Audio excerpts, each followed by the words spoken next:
So when you make this argument, it's no different than a majority white country talking about how we got to get rid of the non-whites. And that shit's happening right now in the United States of America. That's like a real point of conversation at this very moment. That's a real thing that we have to combat here in the United States of America.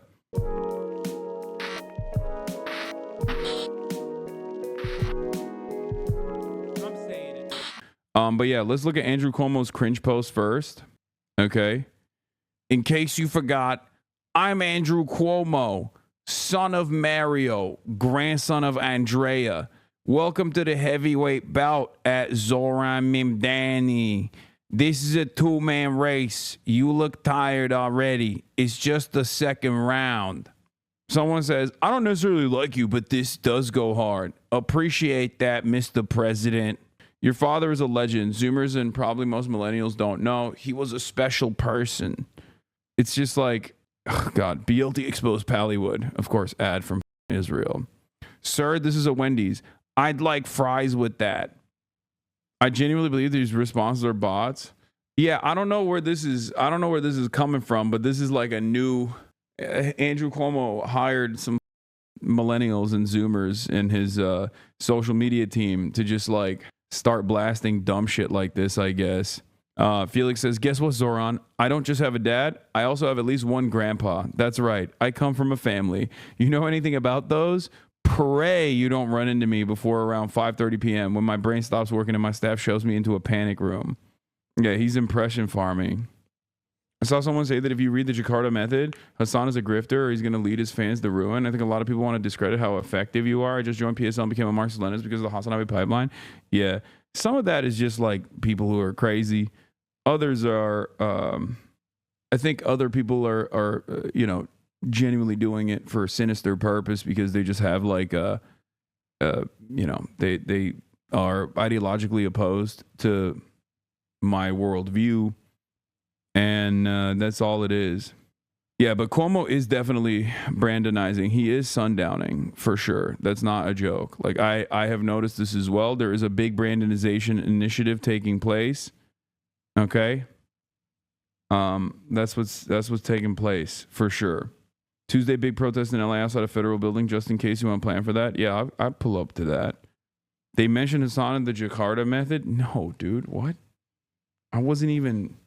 When Vincent Bevins wrote that book, I wasn't even a person. Like I wasn't even like a known person in the online in the online arena.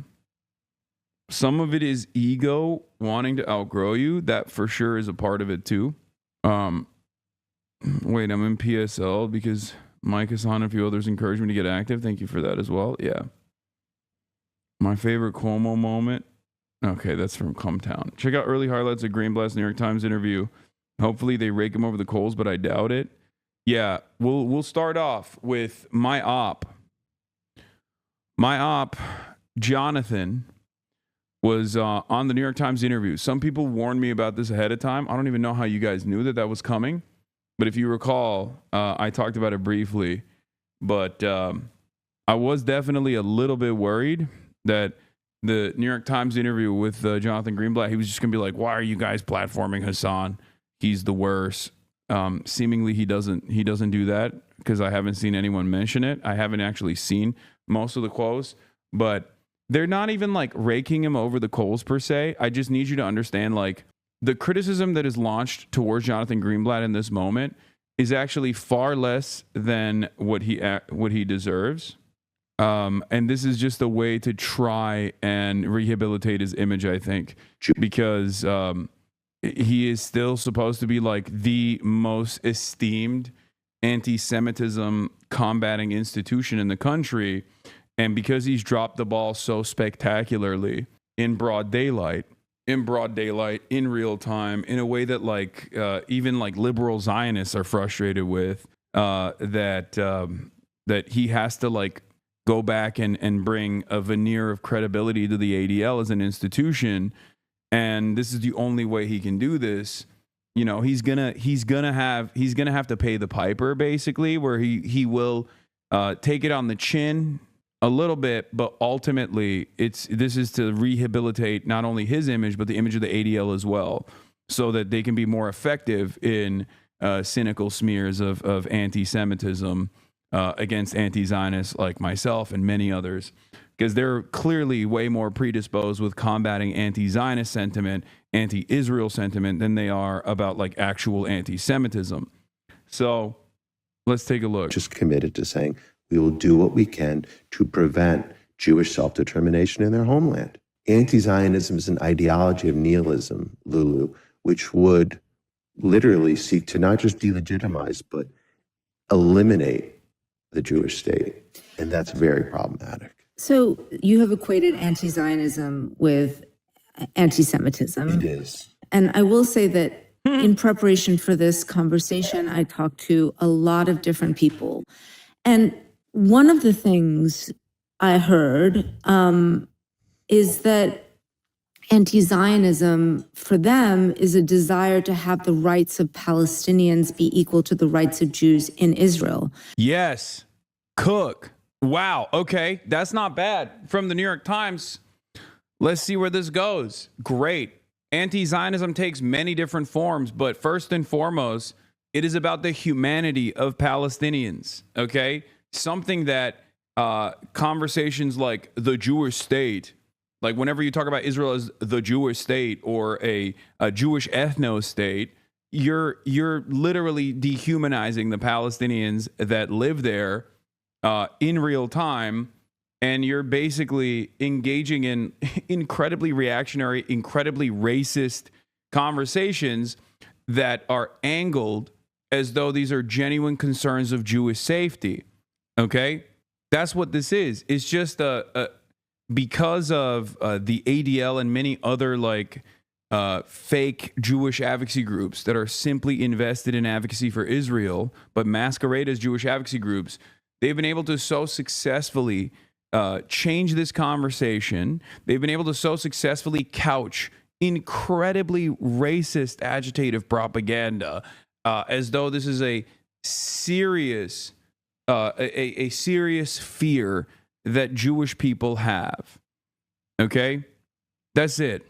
Because that's all it is. Because at its most base, when you talk about anti-Zionism, like one person, one vote, equal representation for all Palestinians, all non-Jews living in the occupied territories, a lot of people, even liberal Zionists, will be like, well, they would kill us all if they had, the right to vote, which is literally the same thing that people said about black people in the Jim Crow South.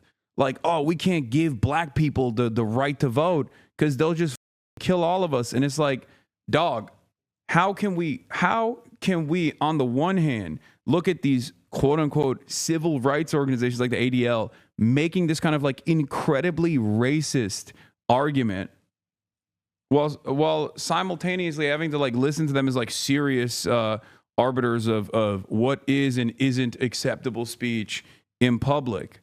Okay? It's so crazy. And the Palestinian territories, the idea of sort of, I guess, the one state solution, if you will. Is that definition of anti-Zionism to you anti-Semitic?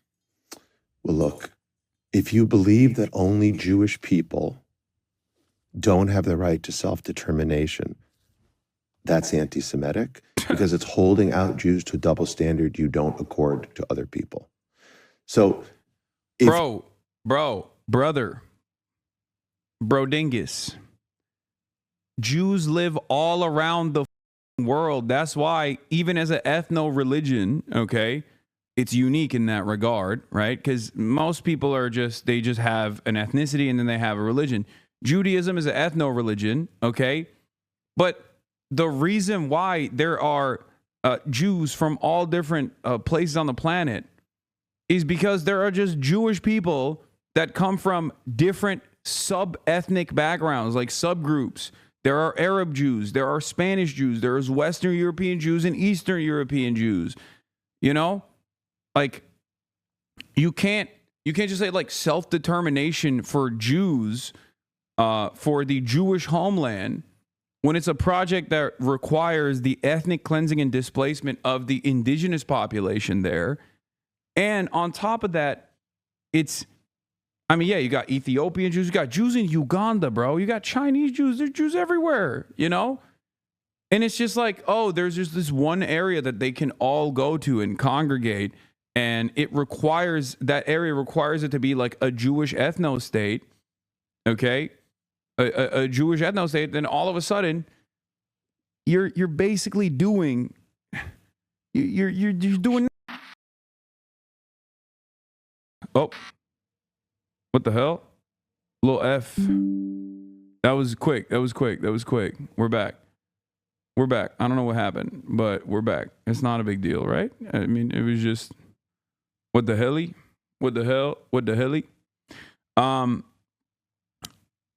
Yeah. Spam 2's in the chat if you see this. We're doing a test. Spam 2's in the chat.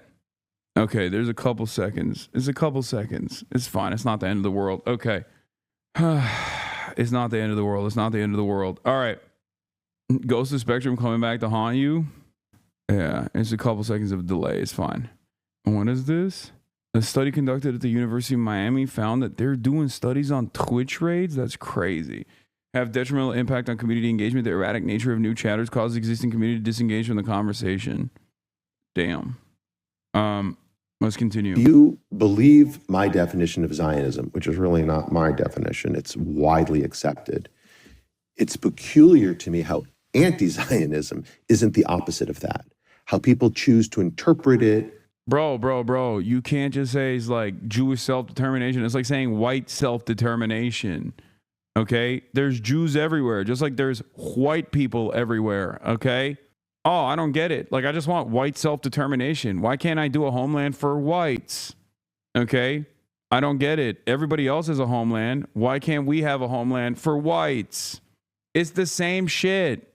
Like, regardless of the history of marginalization and pogroms and even the Holocaust that Jews have withstood historically, Jews in Israel are the dominant group. Like, it is the supremacist group in Israel. So when you make this argument, it's no different than a majority white country talking about how we got to get rid of the non-whites. And that shit's happening right now in the United States of America. That's like a real point of conversation at this very moment. That's a real thing that we have to combat here in the United States of America. Okay? And that's a real thing that has happened in other countries historically, like Rhodesia. Okay? Other countries have historically done this exact same argument, right? They don't obviously exist anymore. Thank God. But that is the same argument. And I hate that, like, we have to entertain this. Like, I hate that, like, woke institutions or liberal institutions, like, quote unquote, progressive institutions, entertain this, like, very clearly supremacist, reactionary, right-wing ideology, this fascist ideology. You know, we recognize that kind of language here in the United States of America as fascist. We try to actively combat this language, the permission structure basically expanding so that this kind of language is like appropriate to use in broad daylight. Unfortunately, in spite of people's pushback, it still doesn't matter. It's still popping off, especially in places like Twitter, right? And yet you have a person who is responsible for a civil rights organization in air quotes, saying this kind of stuff. It's crazy. Embellish it, just sort of dress it up as something other than what it is. But the reality is, if you believe how I laid out Zionism, then anti-Zionism. You are oversimplifying this. Israel is a multi-ethnic society that's forced to identify as one ethnicity to counter the Palestinians, yet they are racist to each other. What? Yeah, I know. What do you mean? I am oversimplifying it because I'm trying to explain it to people. What? He's noticeably avoiding discussion of self-determination of the Palestinian people or how the self-determination of the Jewish people insists on the suppression of it. Exactly. The entire Zionist project relies on suppressing the self-determination of Palestinians, allowing the Palestinians to have sovereignty. That's what it is. The entire Israeli project revolves around this. The entire Zionist project revolves around this. And it was pretty simple. I think the challenge is if someone Under modern international law and structures, all nations have a right to self-determination. That is, they have the right to govern themselves. They do not have the right to displace others to achieve it. Yeah, except this has been a problem from the start because this original movement was around Palestinians and their self-determination outside of existing under the rule of colonial powers, whether it be the Ottoman Empire or whether it be the British, right? But at that same time, once the British Empire took over, British Mandate Palestine, they basically engaged in a settler colonial operation by sending as many Jewish people to this area as they possibly could. This is Zionism. This is how Zionism started. And they did that for a deliberate purpose, to create a settler colony that could be controlled and maintained in this resource-rich region, right? That's it. No, it didn't start before that. This is post-Balfour Declaration. No, it didn't start before that. Before that, under the Ottoman Empire, there was like 2% of the Palestinian population was Jewish, and they just lived. They lived there alongside the Muslims and Christians as equal citizens under the banner of the Ottoman Empire. So that's not. Wait, is it effing again? What? Zionism was a thing before British mandated Palestine. The British didn't start it. No, Zionism as an ideology had no motion before the Balfour Declaration. Okay? Theodore Herzl went to the Ottoman Empire and asked to get the land known as Palestine at the time, and the Ottoman Empire refused. They said, no, that's not going to happen. So you're wrong about that. Pre-Balfour Declaration and pre-Christian evangelical Zionism, this movement did not have any weight to it whatsoever. And in spite of the idiots bring up jizya to say they weren't equal, yeah, I know. That's irrelevant. So basically, even before the Nakba, okay, while there was periods of struggle and revolts and riots against like the settler colonial occupation that was taking place, ultimately there were still a ton of Jews that were living there that, lived in villages side by side with Palestinians living there, okay, with the Muslims and Christians that were living there. So the notion that this was always like an incredibly violent seizure of land is somewhat false, which is ironic because like a lot of Zionists actually use that as a counterexample to be like, well, this was peaceful, like we bought the land, blah blah blah, all this stuff. Like there's truth to that. There is truth to that. Okay. As a matter of fact, that peaceful relationship was utilized under Plan Dalit during the Nakba for a bunch of Arab villages, a bunch of Palestinian villages that weren't actually aware of the planned ethnic cleansing operations that were about to take place. You didn't blast off? No, I did. Earlier. I've just fallen off chatter.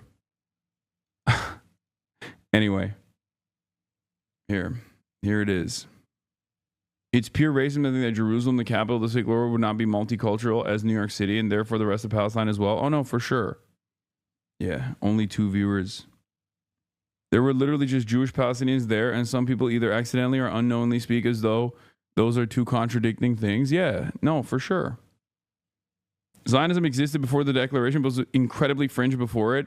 Even after, in 1922, the U.S. Jewish Labor Council voted unanimously to condemn Zionism as an ideology because they saw the writing on the wall. Yeah, no, they're like Zionism as a substitute, as like almost like a secular national religion, is a relatively new phenomena in the 3,000 years of Jewish history. It's so new.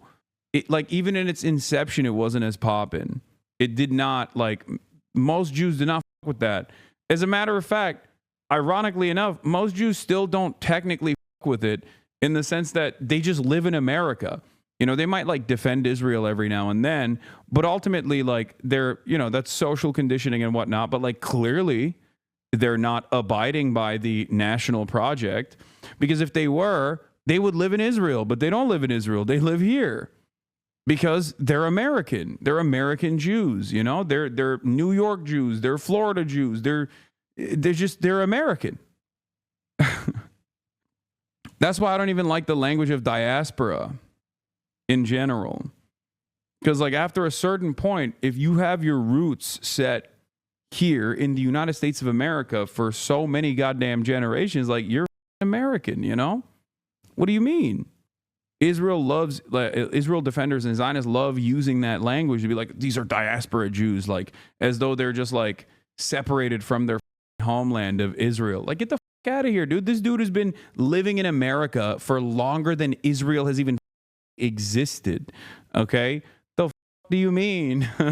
Like, what do you mean? There's who have their roots here for a lot longer than Israel existed. Zionism existed along the same time as a lot of other Jewish forms of self-governance. We had leftist Bundism at the same time. It was competing with a ton of other ideologies and was never inherently going to succeed. It did so because of external factors like Balfour. And then, of course, obviously supercharged after the Holocaust, too. Like, those are the two major factors that played a role. I think the Holocaust probably played the most consequential factor, because then there were plenty of Jews that were genuinely considered stateless and had withstood incredible violence at that point. So that's it. After that point, it was over. Defines their view of anti-Zionism in a way that allows for Jews to exist in a state of Israel, but that grants Palestinians rights. But you're seeing that as anti-Semitic. You know, people don't feel like they have the space to have a different view without being tagged with something that, as we have already established, is pretty serious. Well, let's look, in fairness, I can appreciate that for some people, this idea is an abstraction, right? Oh, anti-Zionism, it means such and such to me. I get that.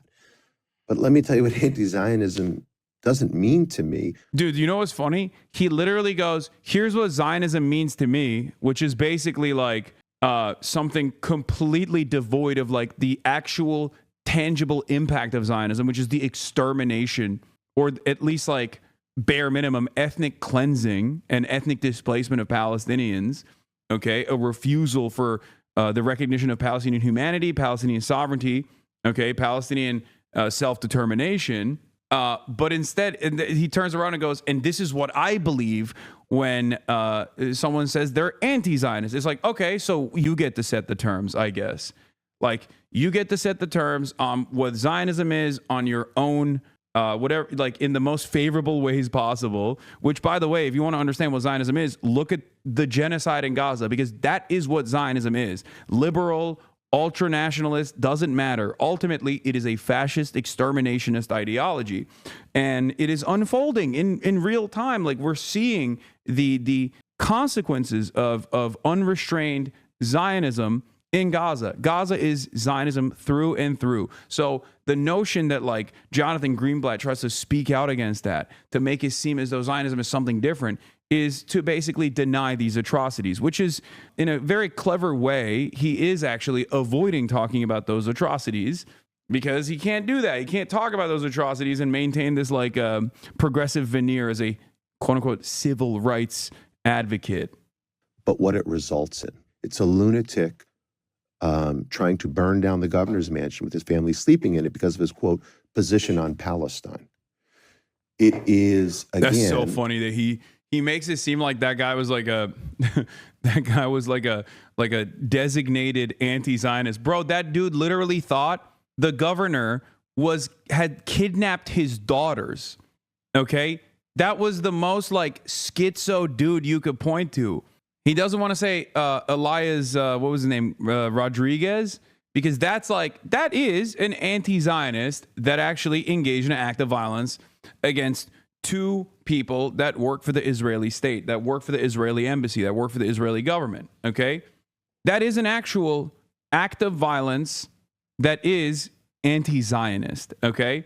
You could just say that. Plenty of people think that that is completely f***ed up and completely unacceptable. But instead, he has to just like make insane inferences. He just can't help himself. He has to be like, yeah, that guy who was, that guy who literally was experiencing a mental health crisis in broad daylight that told the cops that the governor of Pennsylvania was actually kidnapping his daughters. That guy was actually engaging in an act of anti-Zionist terrorism.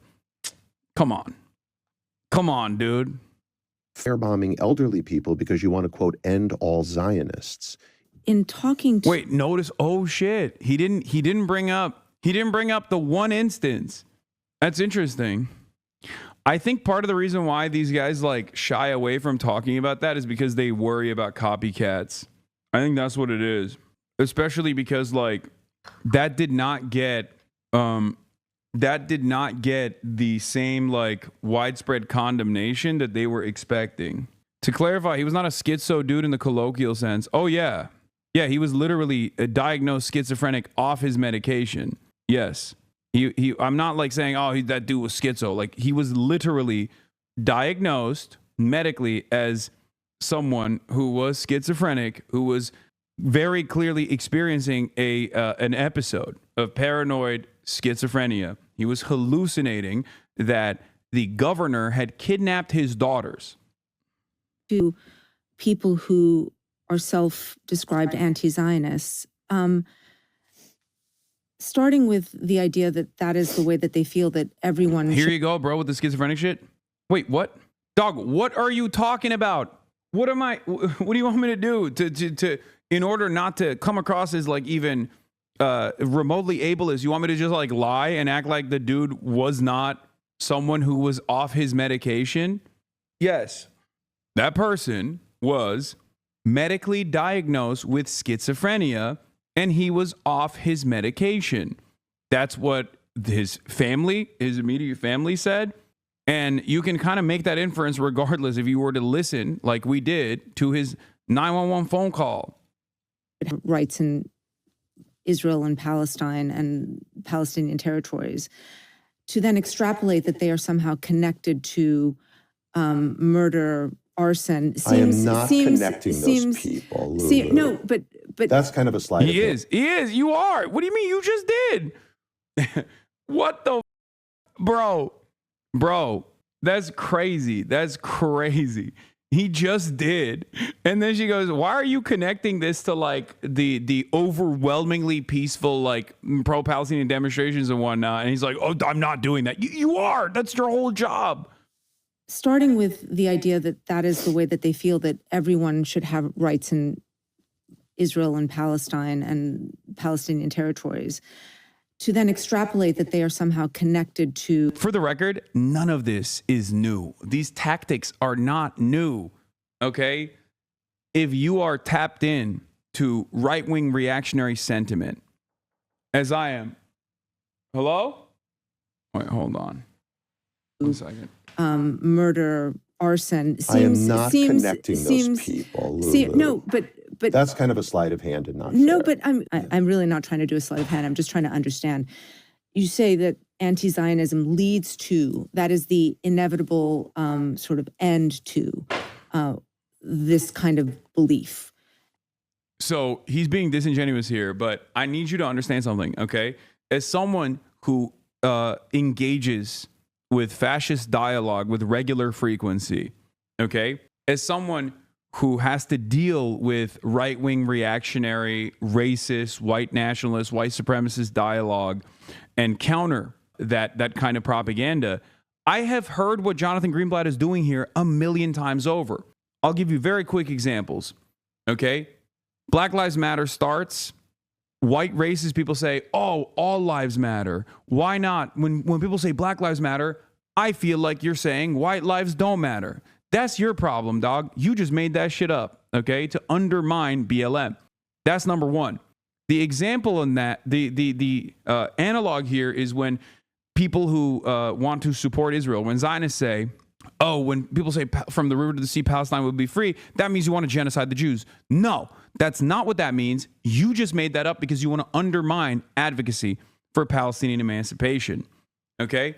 What Jonathan Greenblatt is doing here, connecting anti-Zionism to like two dudes that were off the rocker, okay, engaging in acts of violence, is no different than when, once again, right-wingers like at Fox News and all these other institutions actively were saying, oh, well, you know, look at how violent BLM is. Look at how violent BLM is. Like, no, dude, the movement was about tackling police brutality and the disproportionate targeting of black communities.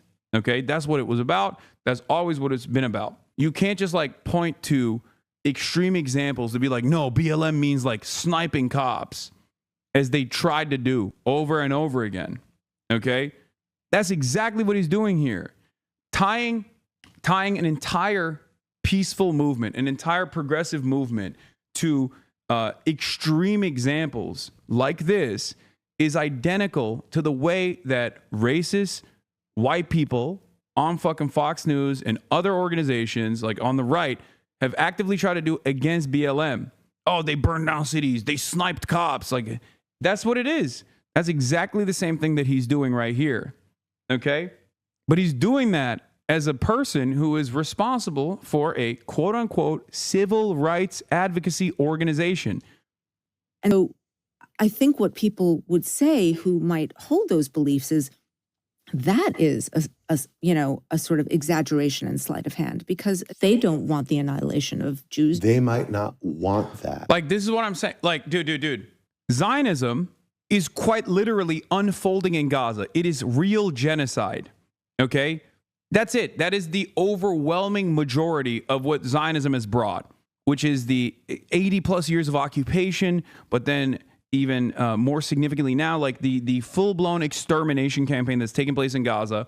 But God forbid you marry these two concepts. You can't do that. That's anti-Semitic. Anti-Zionism, on the other hand, is not a movement that says, hey, please stop this. The Palestinians are human beings. But instead, it's actually the ethnic cleansing of all Jews. On the one hand, in defense of Zionism, you're just like saying, please refuse to address the elephant in the room, the real death and the real carnage and the real genocide that's taking place, while simultaneously turning around and like trying to tie this otherwise like anti-war, pro-peace movement, pro-humanity movement to extreme examples that do not represent the overwhelming majority. Like, how are we supposed to exist in this world where Israel's actions that are broadly supported, like routinely supported by virtually the entirety of the Jewish demographic of Israel, okay, that is somehow not representative of Israel at all. That's not representative of Zionism at all, even though it's like literally the most base understanding of Zionism. But anti-Zionism, on the other hand, is supposed to be this hypothetical advocacy of the extermination of all Jews. Do not look at what Israel's doing in Gaza. That's not representative. Please look to what I'm saying is what anti-Zionism actually is. Get the out of here. It doesn't work. It does not work at all. This is ridiculous. They might not understand what it means. They might not be steeped in the context. They might not be familiar with all of the history. But all I know is... No, they're not familiar with your version of the history, the one that is ahistorical. The notion that this is a land without people for a people without land. There were people there. And the early Zionists knew that very well. And they knew what must be done with those people to implement this project. Bullshit. What I see every day. All I know is the thousands and thousands of people who contact us because they have been, as I've described already, targeted and victimized, not because of what they believe, but because of who they are. And again, when you normalize language like, from the river to the sea, when you normalize language like globalize the Intifada, when you normalize language like, again, Israel is a Nazi state, this creates the conditions in which people feel not just compelled, but almost obligated, Lulu, to do horrible things. So I think ideas have consequences, and it starts with words.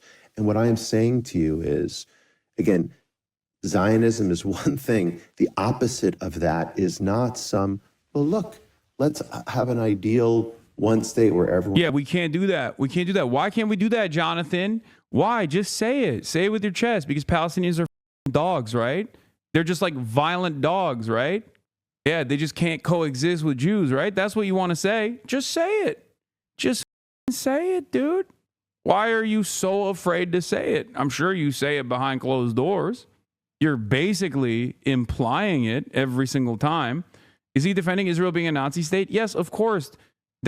Israel is a Nazi state. If you defend Israel, you are defending a Nazi state. And it's not just like a theoretical Nazi state. It's a Nazi state that's currently doing a live streamed Holocaust. So this is like knowing exactly what the Nazis were doing during the Holocaust and defending it actively. Okay. This is no different than Himmler, Goebbels, Hitler. It's the same shit. Those knew exactly what was going on in the concentration camps, and they were actively tasked with defending it. I'm not talking about that. I'm focused here in America on the felt experience of Jewish people. I'm sure. Yeah. It's shameless and also insanely, intensely anti-Semitic, ironically enough. Okay. It is intensely anti-Semitic to put the feelings of American Jews that you, by the way, have made up. Okay. It doesn't even like correspond to reality. Jews are not monolithic, obviously. No group is. But you're basically saying, like, I am the top Jew, and all of the Jews in America are feeling really worried about the ways in which people are recognizing Israel's Nazi behavior. Okay? That's crazy. You're literally associating all Jews in America with Israel's Nazi project. That is unimaginably anti-Semitic. You saw my colleague Ezra Klein's recent piece on divisions within the Jewish community, because this is not just an active debate outside of the Jewish community. These definitely, yeah, exactly. And it's also irrelevant. That's the other thing. It is so irrelevant. Like, not only is it anti-Semitic because you're basically saying like, no, all Jews care about Israel doing a genocide, and like they get really scared when people say Israel's doing a genocide. Please don't, please don't let people say Israel's doing a genocide, even though it is, because you'll hurt the feelings of Jews. Not only is it untrue, but even if it was true, it still would be irrelevant. You know what I mean? Even if Jews were a monolithic force, and they're not, but even if they were, and they were all like predisposed with like Israel doing a genocide, it still would be utterly irrelevant in the grand scheme of things. Do you think that genocide is appropriate or not is the actual question here. Okay? That's it. And how they're interpreted are also very vigorously debated within the Jewish community. Absolutely. And in that piece, he argues that the war in Gaza and Israel's actions over the past year there have broken the consensus around the central place Israel has for American Jews. And there was this one line in the piece that really struck me about how we think about the idea of self-determination. And he writes, and I'm quoting here, "The question is not whether Israel has the right to exist, it is whether Israel has the right to dominate." Israel does exist, right? But the question is, does Israel have the right to dominate, which is what has caused so much consternation about how Israel exercises its right to exist. Yeah.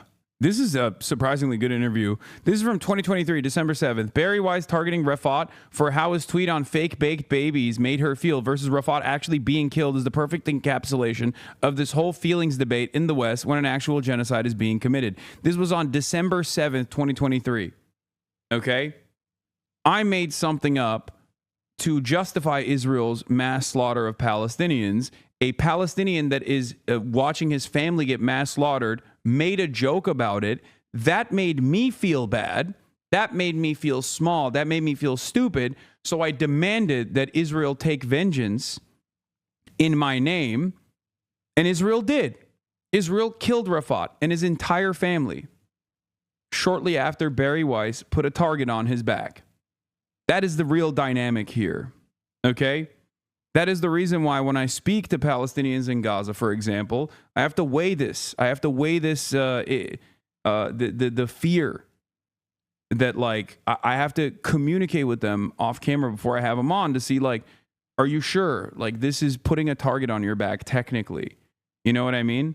That's not a consideration that anyone should ever have to weigh on. This is a real situation. Because any Palestinian in the Gaza Strip could be subject to murder from an unaccountable, violent Nazi state at any given moment for any reason. And no one in the Western world gives a f. That is the reality. It's so insane. Okay? It's so incredibly insane that is what's going on. And yet we still talk about, like, what Jonathan Greenblatt has decided is the feeling of Jews overall. You know, we have to place that. We have to weigh that. Here is anti-racist ADL CEO laments rising intermarriage rates among Jews. Is it your sense that Jewish people are getting complacent, that they're not engaging to degrees and levels we should be? I have met a lot of October 8th Jews for whom the massacre on October 7th was a wake-up call. I've met a lot of people who feel much more galvanized, much more organized. But that will only be sustained if we offer them, ways to participate in a real and robust way in Jewish life. Mm-hmm. And whose responsibility is that? All of ours. Yeah. But, like, this is why we need a revolution in our community on so many levels. So, look, the reality is that intermarriage rates continue to go up.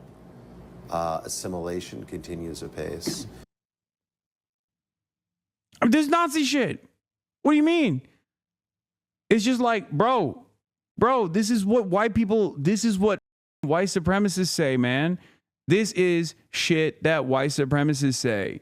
Okay? How ironic that after a century of Jews are doing the great replacement to taint the pure white race, now you got a Jewish dude literally saying that about Jews.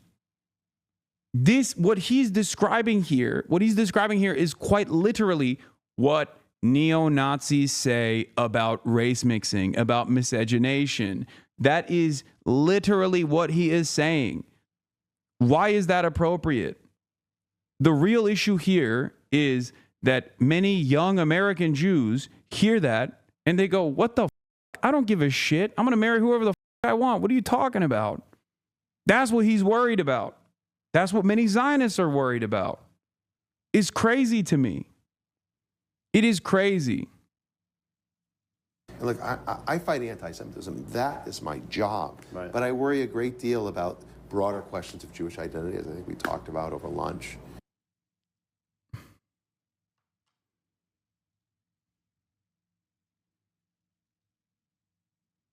Is it your sense that... This is from August 8th. Yeah, from yesterday. I'm going to say he said the 14 words but Jewish, and he can still masquerade as a civil rights organization leader. Jewish people are getting complacent, that they're not... This is why, like, there is a sense of, like, honest jealousy in the framing of other prominent fascists like Richard Spencer or even Tucker Carlson or that Visegrad guy when he literally talked to Jonathan Greenblatt being like, why can't white people do Israel shit that Israel's doing for the Jews? Like when those guys are saying like, oh, what the f-? Like it, like you're the leader of the ADL, which plays a formative role in like tackling our white version of what Israel is doing. You won't let me do it. And I suspect the ADL is going to move in that direction now. They've already fired all of the people that were tasked with like the real civil rights advocacy. they've already fired those guys, even though they have more support, more financial support than ever before post October 7. They fired every single person that was tasked with like combating racism and all these other forms of civil rights advocacy. 40 and wearing a chain. Yikes. Wait, what? If you're reading this, you're gay. Is this guy talking about? Oh, he is talking about me. Did you see Jeff Nippert speak of the Palestinian bodybuilder? Yes, I did. I did, bruh, Nathan. I don't know. I didn't know there was an age limit to this sort of thing. Language, like from the river to the sea. When you normalize language, like globalize the intifada, when you normalize language, like, again, Israel is a Nazi state. It is. Create the conditions in which people feel not just compelled, but almost obligated, Lulu, to do horrible things. I'm Lulu Garcia Navarro, and this is The Interview. I covered the Middle East for a long time as a foreign correspondent, and I can safely say that this moment is a moment like no other in my memory. Here in the US, anti-Semitism and how it relates to criticism of Israel has become central to debates around free speech, immigration, no one has a right to a student visa, national security, and fundamentally what it means to feel safe and welcome in this country. One of the central figures in this debate is Jonathan Greenblatt, the head of the Anti-Defamation League, or ADL. Founded more than 100 years ago, the ADL's stated mission is to, quote, stop the defamation of the Jewish people and to secure justice and fair treatment to all. Under Greenblatt's decade-long tenure, the ADL has tracked a precipitous rise in anti-Semitic incidents across the country, which is why I wanted to talk to Jonathan Greenblatt about how he sees this moment.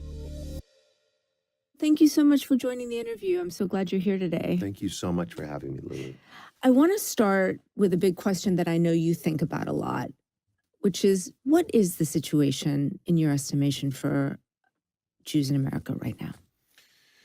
I think this is a time of great concern for Jews all over the United States.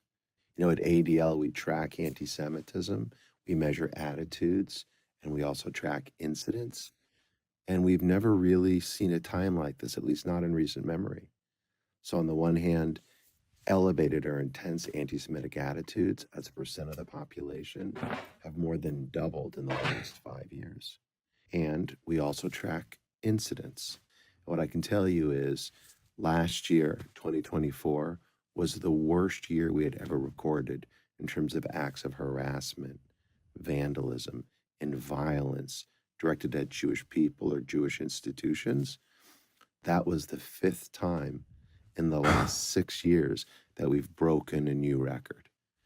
And if I look back over the 10 years since I became ADL CEO, the number's up 10x where it was when I started on the job. That's why I wanted to have you here today, because you... Yeah. I wonder if she'll ask directly in this interview about the ADL's metrics for anti-Semitism that changed after October 7. There was already a swing in the direction of like having this holistic approach to anti-Zionism as anti-Semitism, but it accelerated dramatically after October 7, where like more than half of the anti-Semitic incidents were literally just like anti-Zionist demonstrations happening.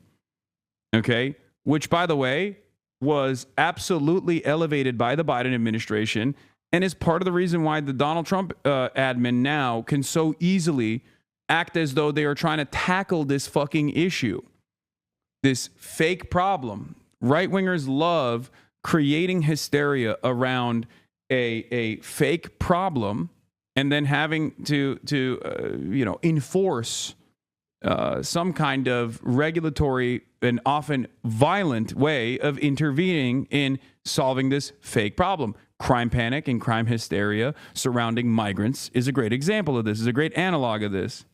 Demonizing Israeli Jews. Okay, so of course the ADL counts tons of anti-Zionist activity as anti-Semitism. Putting that aside, he admits he's bad at his job. This was the 5th time in the last 6 years that we've broken a new record. He said that just now. Okay? Demonizing Israeli Jews, of whom 79% are unconcerned with the humanitarian crisis in Gaza, is anti-Semitism. The second screenshot is from Haaretz. When it crosses the line, is not a criticism of Israeli policy per se, as he just said, but, for example, the demonization of Israeli people. Okay? A vast majority of Israeli Jews, 79%, say they are not so troubled or not troubled at all by reports of famine and suffering among the Palestinian population in Gaza, according to a poll released yesterday. Let me explain something to you, okay? You know what this is?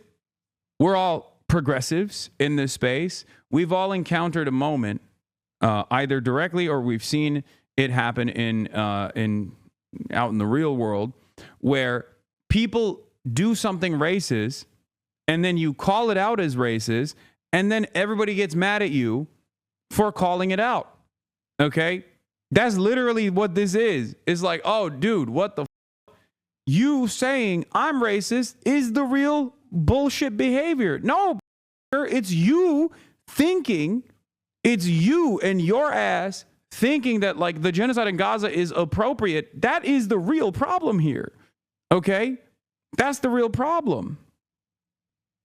Yeah, friendly reminder that anti-Zionism existed before there was a state of Israel to eliminate. Anti-Zionism is the belief that Jews do not have the right. It is an ideology which is committed to saying, we will do what we can to prevent Jewish self-determination in their homeland. Anti-Zionism is an ideology of nihilism, Lulu, which would literally seek to not just delegitimize, but eliminate the Jewish state. It's very problematic. I think the challenge is if someone defines their view of anti-Zionism in a way that allows for Jews to exist in the state of Israel but grants Palestinians rights, but you're seeing that as anti-Semitic people don't feel like they have the space to have a different view without being tagged with something that's pretty serious. And, of course, Jonathan responds with, I can appreciate that for some people. This idea is an abstraction. Oh, anti-Zionism, it means such and such to me. I get that. But let me tell you what anti-Zionism doesn't mean to me, but what it results in. It's a lunatic trying to burn down. We already saw that part. He's like, Zionism means to me something that, you shouldn't actually directly attribute to the current ongoing genocide that Israel is doing, even though that is literally Zionism unfolding. But anti-Zionism, on the other hand, is also what I get to say it is, which is the most extreme hypotheticals, okay? Or some of the most extreme examples. Other than Israel, give us an example where calling out racism is labeled as problematic. What do you mean? Among right-wingers, hello? What? Are you dumb? Every right-winger, have you never been around like a Republican, dude? That's precisely my point. Israel is a right-wing institution. It is a reactionary concept in and of itself.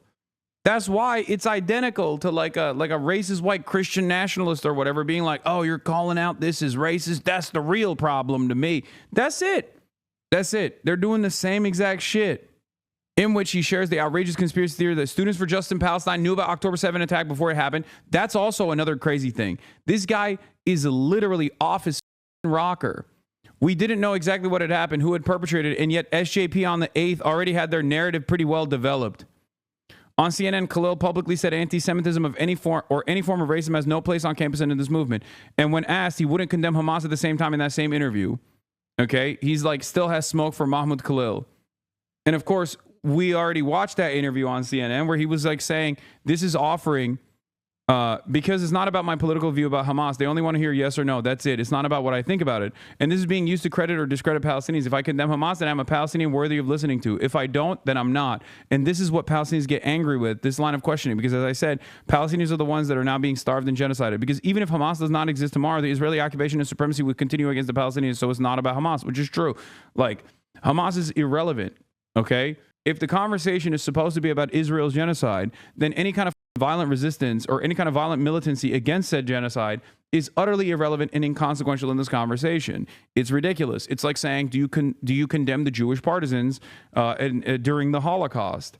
Do you condemn any kind of resistance movement during the Holocaust? It's a ridiculous question to ask, and yet it is so normalized in our modern day discourse that it is the only question, it's the only game in town that you have to answer before you can ever make any statements.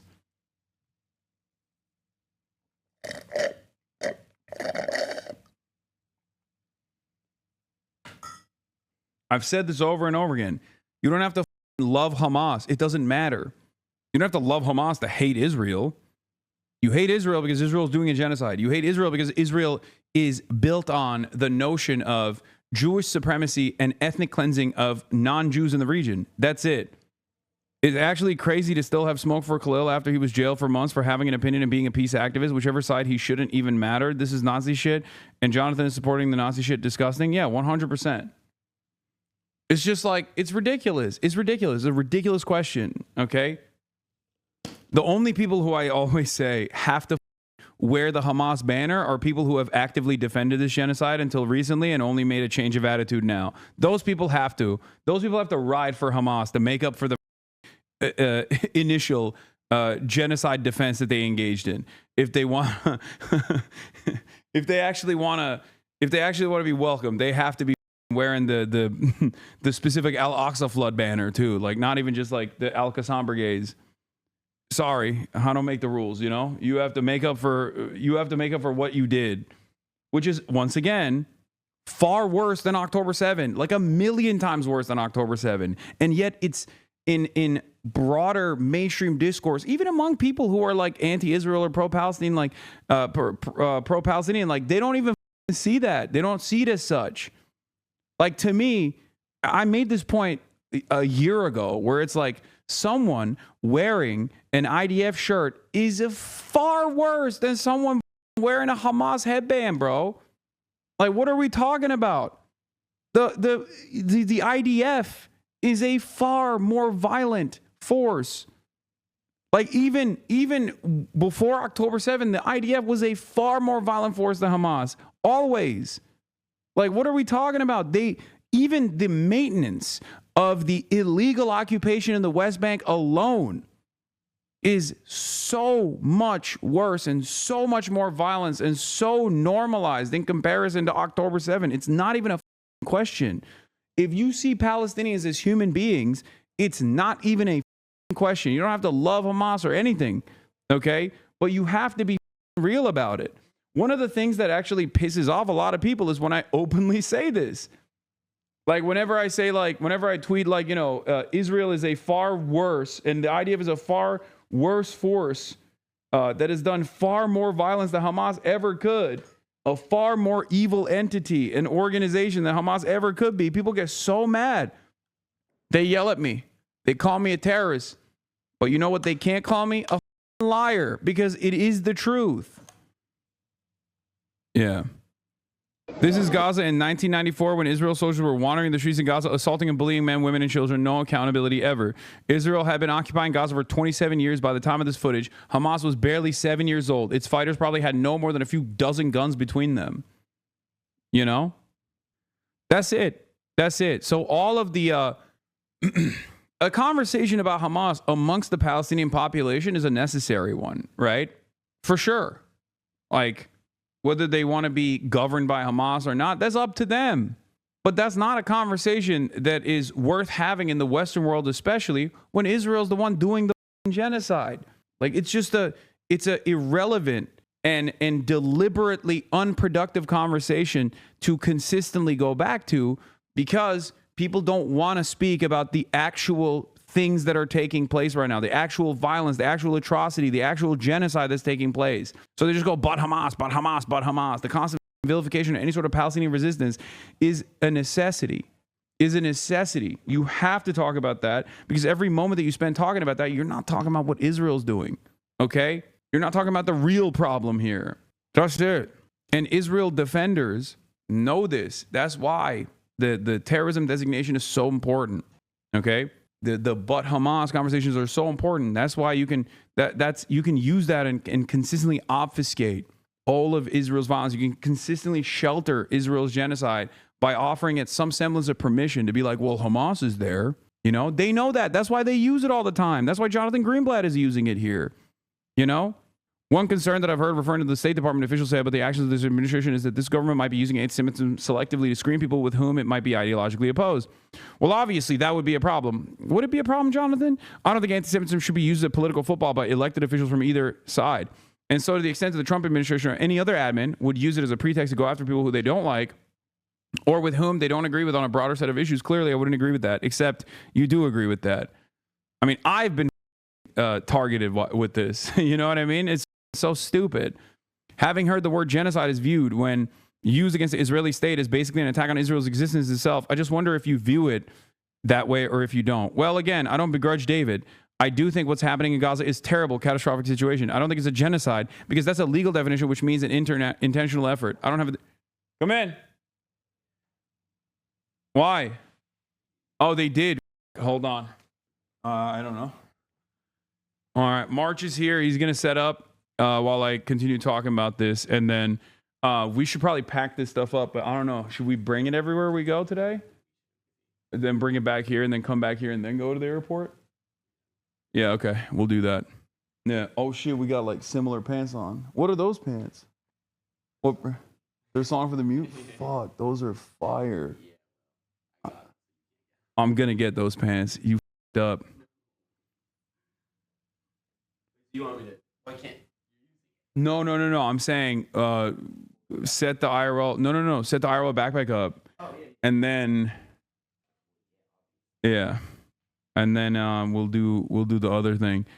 Having heard the word genocide is viewed when against the Israeli state is basically an attack on Israel. Yeah, he says, oh, I can't speak on a genocide. I have it here. It's a UN legal... oh, shit. She pulled it out? Wait, hold up. I got to find this moment. Do we know exactly at what point she brings that up? I need to see this on video because this is a transcription of the interview. God damn, you can't pull up the transcript for some reason. I don't know why. Jews being Erupts extremist threats. Transcript is in the I don't want to description. belabor the point. I just think it's slightly different Oh, what you're talking about, what actually happened on campuses, and the accusation of material support for terrorism. Those are that they've slightly handed two out- different things. So look, on March 5th, at the takeover of the Barnard Library right here in New York City, Quad, which is the SJP, they banned the SJP chapter at Columbia for its behavior, and the students immediately reconstituted it as Quad. That's what they call it. And those students literally... here. Because that's a legal definition, which means an intentional effort. And I don't have the dictionary in front I of have me. it here. But It an says, intentional... Okay, what does it I say? mean, it's a UN, right? We should say it's a legal definition. And it says any of the following acts committed with intent to destroy in whole or in part a national, ethnical, racial, or religious group, such as killing members of the group, causing serious bodily or mental harm to members of the group, deliberately inflicting on the group conditions of life calculated to bring about its physical destruction in whole or part, imposing measures intended to prevent births within the group, forcibly transferring children of the group to another group. Bro, that's literally like Israel looked at that and was like, bet. Okay. Israel was like, oh, I didn't. Were you reading out the checklist of what we were supposed to do? Because it kind of seems like it's perfectly valid when we do it bar for bar, verbatim. What we're doing is kind of crazy that you, but Hamas. Like, what's the reasonable, supposedly progressive defense of this? You got nothing. You just have but Hamas. That's all you got. All you can do is condom hummus, October 7, condom hummus. That's all you got. You got nothing else. Well, so in fairness, I don't have that definition. What?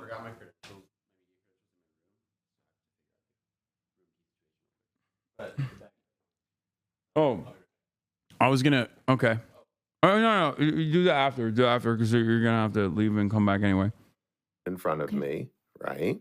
And I haven't read it like you have before this. But what I'll simply say is that I don't believe the Israeli government is committing genocide. I don't think they're intentionally trying to destroy or annihilate a group of people.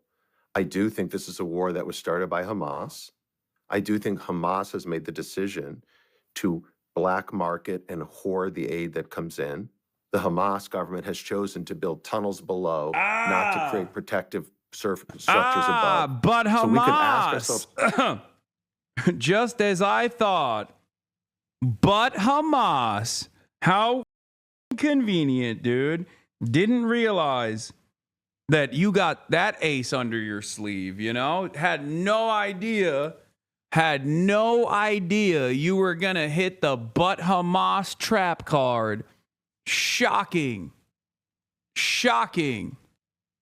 It's interesting because that's like it seems like that's the only line of supposed defense that these guys have.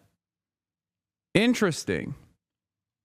Questions about who is really bringing the catastrophe to the Gazan people. But look, at the end of the How is there any daylight between you and Benjamin Netanyahu? This is what it is. When Zionism is at its final project stage, okay, the final solution for the Palestinians, there is very little daylight between the liberal Zionists and the ultra Zionists, okay, because ultimately they are tasked with defending Israel. And if Israel is doing a genocide, you have one of two options. You either look at that and go, all my life, I've been deluded into thinking that this was actually something that was good. This was a project for good. This was Jewish self-determination. I was wrong.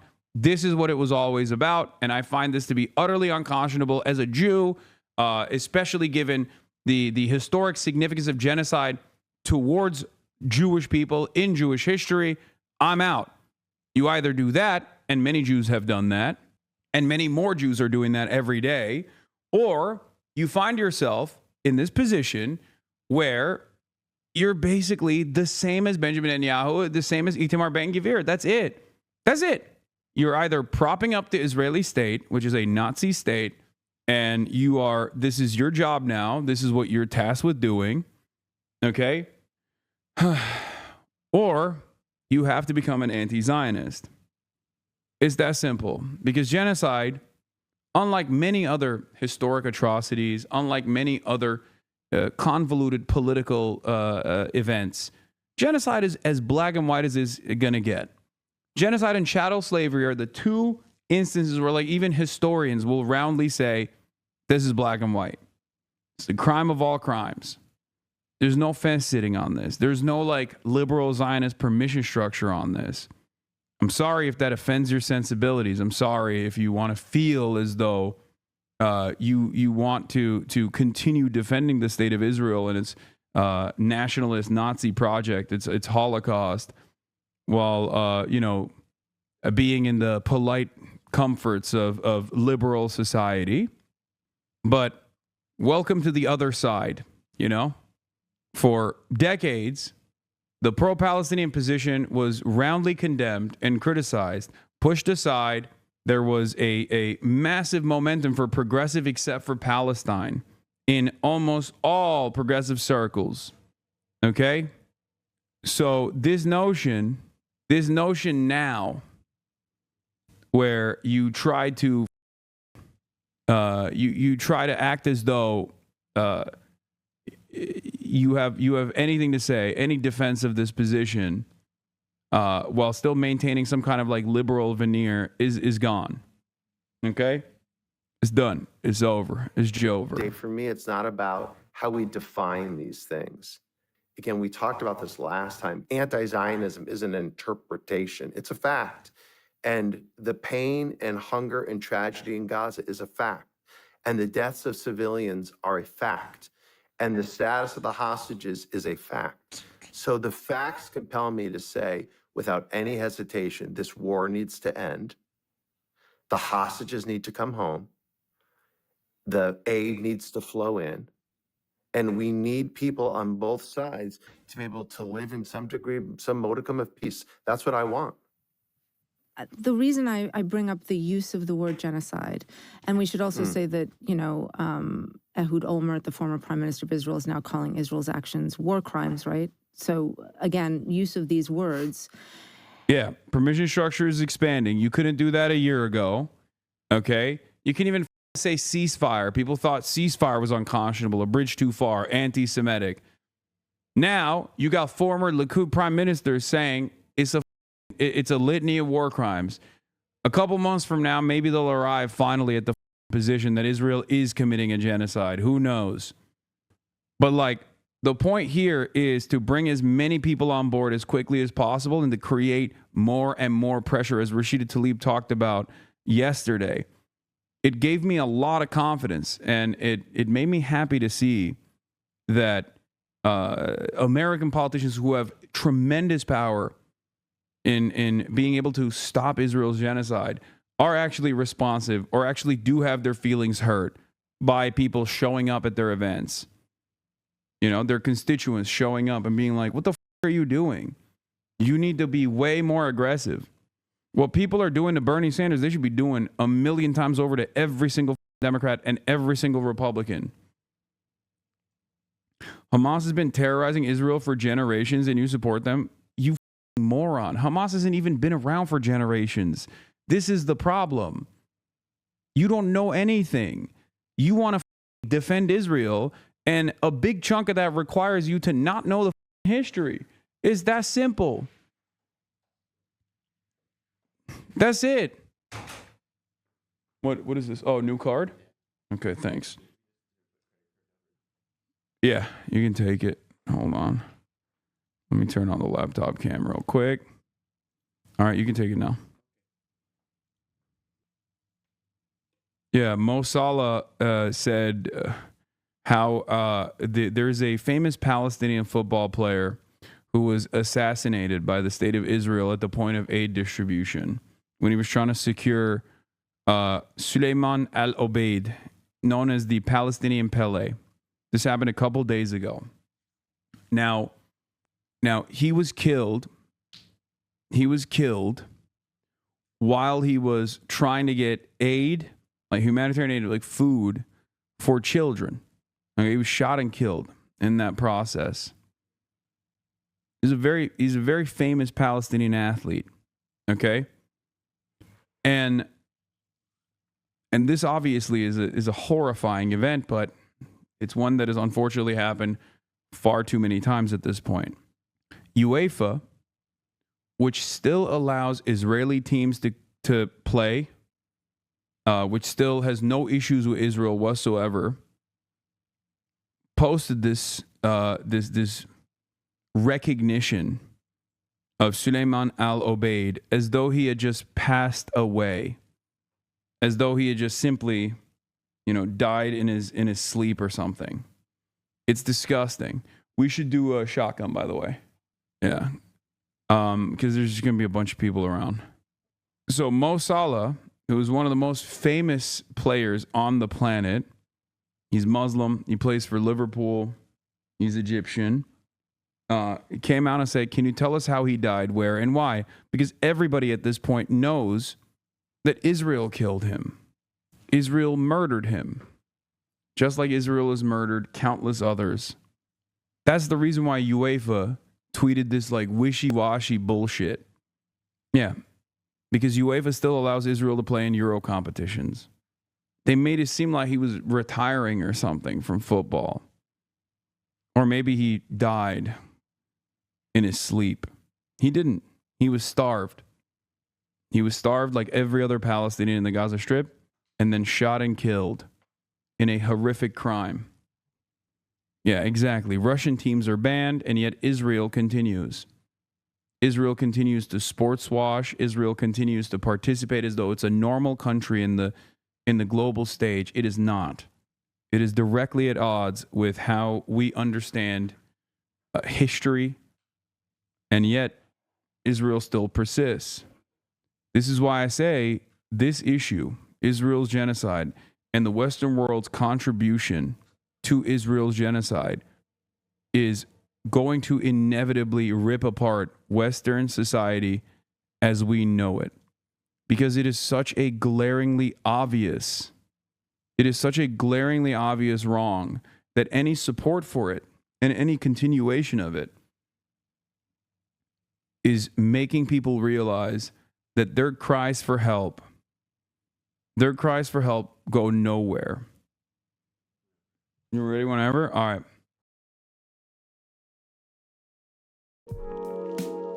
Hasan Reactions is one of the best ones in the React channel.